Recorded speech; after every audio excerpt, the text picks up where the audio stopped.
diwata. Mga diwata, merong isang nagkasala ditong gulay. Nandito sa labas. Tapos nagnakaw po siya ng sarap, ganda, Lasa.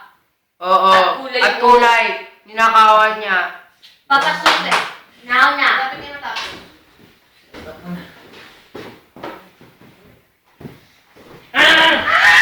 Ano ba? Aray, kanina ni Pamo kinakalagkan. Alam niyo kanina pa ako sa bahay ko kinakalagkan. Bahay ko kaya, ba't yung kinakalagkan? Aray, magkaka-floor burn ako dito.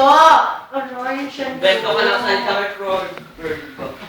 Mahal ng mga diwata. Tulungan niyo po kami.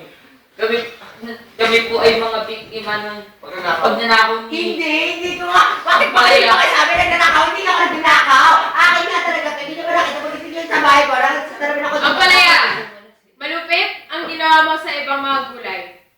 Pero, ipapangako ko sa inyong tatlo nang babalik sa iyo ang mga kulay niyo. Uy, bakit ako para sa inyo? Ninanakaw niyo ba ako? Ano nga actually nagnanakaw eh?